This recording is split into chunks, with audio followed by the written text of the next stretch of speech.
Pelangi menjadi bukti perjanjian Allah dan manusia. Shalom saudaraku, setelah penghukuman besar melalui air bah dalam Kejadian 7, Allah tidak membiarkan manusia hidup dalam ketakutan dan ketidakpastian. Ia justru menyatakan kasih setianya melalui sebuah perjanjian yang jelas dan begitu terbuka. Perjanjian ini menegaskan bahwa Allah tetap berkomitmen memelihara kehidupan meskipun manusia pernah jatuh dalam dosa yang begitu berat. Perikop ini menunjukkan bahwa Allah bukan hanya Allah yang adil dalam menghukum, tetapi juga Allah yang setia untuk memulihkan dan menjaga masa depan manusia serta seluruh ciptaan Allah. Nah, saudara, mari kita membaca Kejadian 9 ayat 8 sampai 17. Berfirmanlah Allah kepada Nuh dan kepada anak-anaknya yang bersama-sama dengan dia.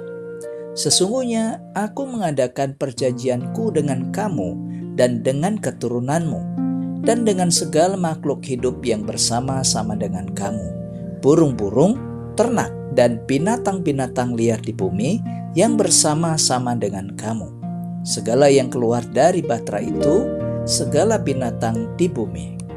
Maka kuadakan perjanjianku dengan kamu, bahwa sejak ini tidak ada yang hidup yang akan dilenyapkan oleh air bah lagi, dan tidak akan ada lagi air bah untuk memusnahkan bumi.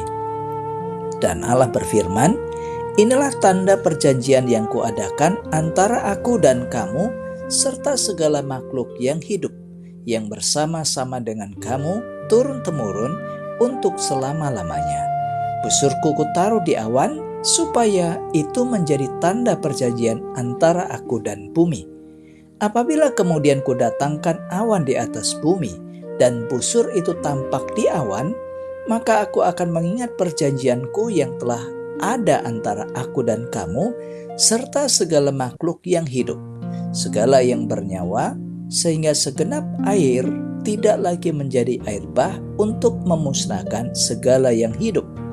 Jika busur itu ada di awan, maka aku akan melihatnya, sehingga aku mengingat perjanjianku yang kekal antara Allah dan segala makhluk yang hidup, segala makhluk yang ada di bumi.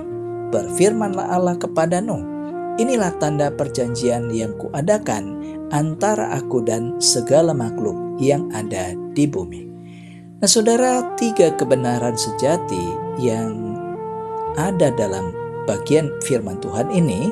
Yang pertama, perjanjian Allah berasal dari inisiatif kasih-Nya di ayat 8 sampai 11. Saudara, Allah sendiri yang menyatakan dan mengingat perjanjian ini. Manusia tidak memintanya, tidak menawarnya, dan juga tidak layak sebenarnya untuk menerimanya. Namun Allah dalam kasih dan kemurahannya memilih untuk mengikat janji pemeliharaan hidup. Kebenaran ini menegaskan bahwa relasi Allah dengan manusia tidak dibangun di atas kebaikan manusia, saudara, melainkan di atas kesetiaan Allah. Perjanjian ini mencakup manusia dan seluruh makhluk hidup, menunjukkan luasnya kasih Allah atas ciptaannya. Nah, saudaraku, tetaplah hidup dengan kesadaran bahwa hidup ini adalah anugerah. Jangan pernah menjalani hidup dengan kesombongan rohani, tetapi marilah hidup dengan syukur dan ketergantungan penuh kepada Allah. Yang kedua, perjanjian Allah ditandai dengan pelangi di ayat 12 sampai 15. Saudaraku, pelangi ditetapkan Allah sebagai tanda perjanjian yang dapat dilihat oleh manusia. Setiap kali pelangi muncul, itu menjadi pengingat bahwa Allah setia pada janjinya. Pelangi bukan sekedar fenomena alam, saudara, tetapi tanda secara rohani bahwa murka Allah tidak akan lagi menjadi akhir dari kehidupan manusia. Melalui pelangi, Allah menegaskan bahwa Ia terus mengingat perjanjiannya. Ini bukan berarti Allah bisa lupa, melainkan penegasan bahwa janjinya selalu aktif, berlaku dan terus dapat diandalkan pada setiap zaman.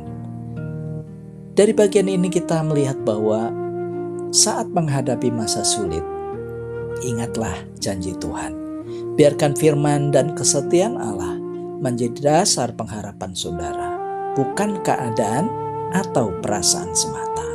Dan yang ketiga saudara, perjanjian Allah menjadi dasar hidup baru yang berpengharapan. Di ayat 16 sampai 17. Saudaraku, perjanjian yang Allah ikat bersifat kekal dan itu lintas generasi. Allah tidak hanya memulihkan Nuh dan keluarganya pada saat itu, tetapi juga menjamin keberlangsungan hidup umat manusia ke depan. Kebenaran ini menunjukkan bahwa masa depan orang benar tidak ditentukan oleh kegagalan masa lalu, melainkan oleh kesetiaan Allah. Hidup baru dimulai ketika manusia percaya dan berjalan dalam perjanjian Tuhan. Saudara yang kasih Tuhan, mari kita jalani hidup dengan iman dan tanggung jawab. Membangun masa depan yang berkenan kepada Tuhan dengan kehidupan yang taat, setia, dan menghormati Allah dalam hidup ini. Pertanyaannya adalah, apakah saya sungguh-sungguh percaya bahwa Allah tetap setia menepati janjinya? Apakah saya hidup dengan rasa syukur atas perjanjian Allah sampai dengan hari ini? Dan apakah hidup saya mencerminkan pengharapan yang lahir dari janji Tuhan? Mari kita berdoa. Tuhan Yesus, terima kasih atas perjanjian-Mu yang kekal. Teguhkanlah iman kami agar kami tetap hidup dalam pengharapan dan ketaatan kepadamu setiap hari. Dalam nama Tuhan Yesus. Amin. Nah saudaraku, mari arahkan hati dan terimalah berkat Tuhan. Tuhan memberkati dan memelihara hidup saudara. Kiranya janji dan kesetiaan Tuhan menjadi kekuatan saudara setiap hari dari saat ini sampai selama-lamanya. Amin. Saudara, jika membutuhkan doa, pendampingan rohani, atau juga konseling, saudara dapat menghubungi nomor yang ada pada deskripsi video ini. Demikian firman Tuhan hari ini. Tuhan Yesus memberkati dan sampai jumpa pada renungan SKS berikutnya. Shalom.